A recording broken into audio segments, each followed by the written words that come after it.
the pedophiles instead of the people putting pedophiles into the game. Oh yeah, so chicken and egg, and this game is the chicken that lays the pedophilic egg. That classic story.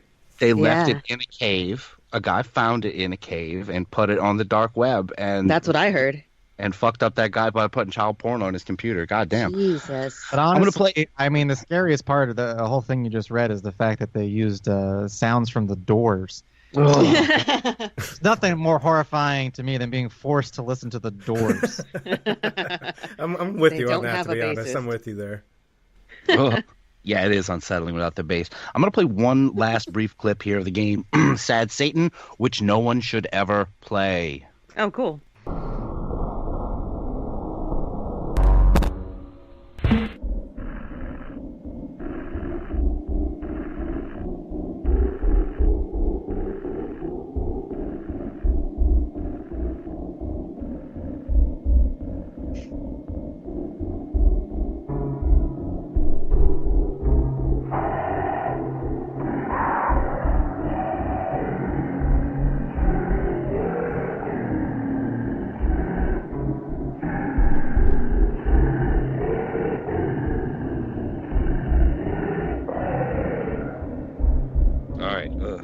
Sounds like my stomach after I eat Chipotle. Even watching a playthrough of this is hard. And in one of the videos, I saw a comment that they said that they use binaural beats, which are made to make you feel discomfort and sickness. And I sure did, just listen to this. It is unsettling. I'm going to be honest with you. I muted it. Oh, wow. I mean, good choice. Honestly, to me, it just sounded like birds chirping and the sound of a fan in my room. Oh, that's good. That's good. Yeah, I remember I had a roommate a few years back who he would do that or listen to those binaural beats, but, the good kind that are supposed to help you sleep. This was before the whole ASMR thing, and so it was described almost as though it was like an audio form of a drug. So I guess as there can be drugs that are good for you, there can be drugs that are bad for you. It's like whale noises do the same thing. Oh, yeah, they're going to be so fucked up on whale noises. I think some help with migraines, too. I could be wrong. There's some kind of beat you can listen to help with migraines. But we're getting too dark and creepy here. Let's lighten the mood. Brian, let's get those birds and everything going. And what better way to calm down than golf? Golden Tee 99. Golden Tee is a rather ordinary, relaxing golfing simulator mostly popularized by its endless appearances in bars across America. However, things take a quick turn away from relaxing to strange if you were to venture far enough off course in Golden Tee 99. For instance, there's this guy relieving himself. There's Bigfoot just standing there. Christo? You okay there, buddy? And also, wait a second. Holy is that a dead corpse? And is that blood coming out of his head? Apparently the majority of Golden Tee games contain strange Easter eggs like this, but this one is by far the most graphic one that we know of. Let me know if you find any more the next time you hit a ball super off course, the next time you play Golden Tee at your local bar. Oh, man. Yeah, everybody, let me know next time you hit a tee off the course, next time you're playing at a bar next time. Yeah. Tell me if you find. Look, I found the peeing guy. I found Bigfoot. I found, holy shit, a dead body. Well, there's got to be more stuff out there, but that is a cool Easter egg in a very, very just boring game. Yeah, in a golfing game for sure. What else are you going to find if you play Buck Hunter in a bar? Did you hear who was there? Here is Sasquatch peeking out from behind a bush. No, when he mentioned the guy relieving himself, I immediately thought of Christo. Like, no offense, but like he kind of did relieve himself in a golf course when he saw those UFOs. That could have been Christo, actually. You're right. Oh my God, you're right. I hope it is. There's no better place to pee outside. He didn't say dead body. He said dead corpse, which I think as opposed to all the living, ambling corpses we have usually. Yeah, good point. It does make me want to go to an arcade and find this game and find Bigfoot, but... It makes me want to go to a golf course, but sure, yeah. Yeah, really. And you can hit the ball at Bigfoot. That's what he did. That's why I said, sorry, big guy. You can nail...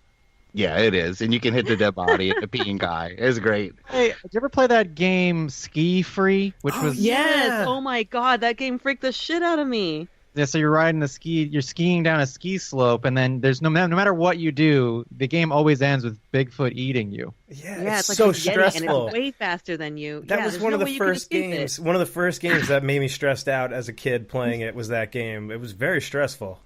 I wonder if it's ski free online now. If not, I'm downloading it right when we get done doing this podcast. Yeah, I'm doing it now. We got a list here. T-Ski, Ski Free. I'm thinking of a Mitch Hedberg joke.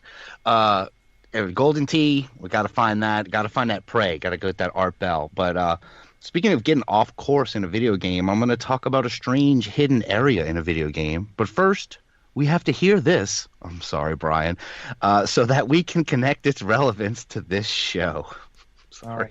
But I think the number one game that I played the most, and I was thinking about this the other day, Final Fantasy VII. Oh, for PlayStation? Yeah, for PlayStation. I was obsessed with Final Fantasy VII. Oh, man, you look like a Final Fantasy Fuck obsessed you. Hey, fuck you, Phoebe. What are you trying to say? Fuck me? When Aeris died in Final Fantasy VII, spoiler alert, when Aeris died, if that's even her name, I got really upset. And she gets killed by Sephiroth early on in the game, and she's your love interest, and I really felt like I lost something there. Brian, no wonder you're all fucked up. Yeah. And then, get out of that, dude. You can't fall in love. She's a fantasy. I want all women to dress up like Aeris, and because I want to find an Aeris that loves me and that won't get killed by Sephiroth's sword. Ending up with with a weird Japanese girl who dresses up like a cartoon character. Yeah. Thanks a lot, Phoebe. I did forget about that snippet. I feel your pain there. I played Final Fantasy VII. It was one of the best games I've ever experienced in my whole life. And I got a little incensed at them making fun of you for that because I also wanted an Aeris, but like a boy Aeris. I got lost in that world. I mean, that was a great game. You know, Barrett. Remember Barrett? With the yeah. Brian, have you seen that they're doing a remake of it? No, I can't even see that. No, it's so good looking though. You got to check it out. I can't play games anymore. It just takes up too much time. I get lost in these things. But I mean, agreed there for sure. But it's cool that they're making it. Watch people play video games. Oh, you have time for that? I won't play it. No, well, because I can watch. I enjoy watching people play, especially. What takes the most amount of time is becoming good at it and getting skilled and learning how to play the particular game. And I'd rather just watch someone who's already good at it now. Okay, I can see that. I agree. I like Twitch a lot. I'm watching that a lot these days too. I do that with scary games. Like I love scary movies and I love scary games, but I find I am completely unable to progress any further than the first stage in a scary game because I'm not used to being the one in control. If I'm watching a movie, there's somebody else behind the wheel, you know? As soon as it's in my hands, I'm going to find a corner and hide and just wait. And forever, I don't go any further. I just freeze. Yep. Fatal Frame. That was my favorite scary game. I love Fatal Frame. Yes. A fun game. But yeah, I would say good to hear you again, Brian. But you're here. We didn't know exactly if you would be on this episode, but the script rolls on. Yeah, that was from the original Video Game Strangeness episode. Now let's hear some strangeness from Brian's favorite game, Final Fantasy VII, and it does involve Aeris. No. In an okay way. Final Fantasy VII. As if Final Fantasy VII didn't already have enough hidden weird content. Using a Game Shark device, you can enter a code at the start of the game to get yourself inside of the game's debug room. Debug rooms in Japanese RPGs often look like this, with lots of characters standing around with dialogue prompts allowing you to teleport into various locations in the game, which is an easy way for developers to get around through the game to test various elements. Final Fantasy VII's debug room is unique in that it's unnecessarily complex, with lots of branching debug rooms to debug rooms. And one of these branching debug rooms is particularly odd. On the very first debug screen, you simply have to go south all the way to the top of this red arrow, and then dart to the southeast direction. You'll suddenly be teleported to a room with a giant Ares. Choosing for those with a little time allows you to actually explore the room. Weirdly enough, the actual floor in front of Ares has its own dialogue. Huh? You're not thinking of stepping on me, are you? I may be a floor, but that don't give you the right. And if you do step on the floor, you hear this. If you can believe, this is actually not the strangest thing in this room. If you go up to Ares, you receive a list of locations to choose to teleport to in the game. An interesting example lies at the bottom of the list.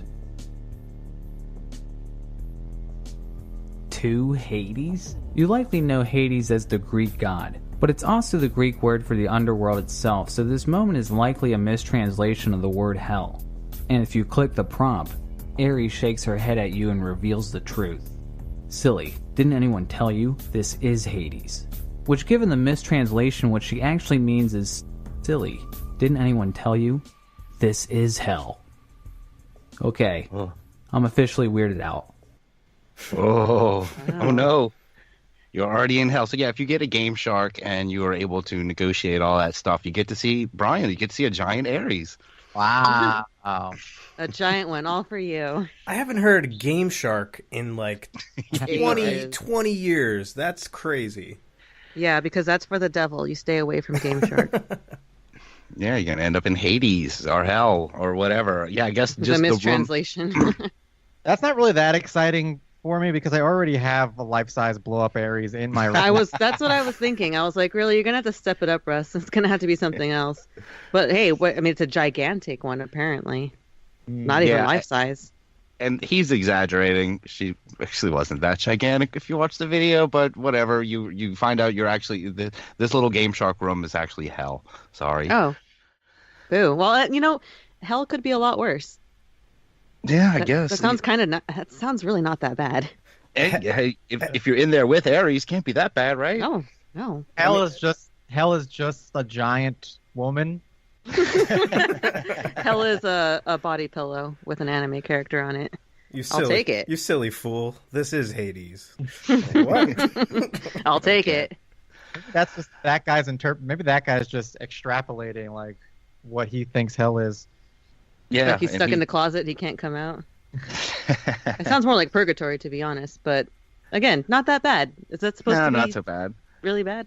No, but so far we've heard a lot of these game stories involving Satan and hell, with the exception of Herobrine, who's a ghost.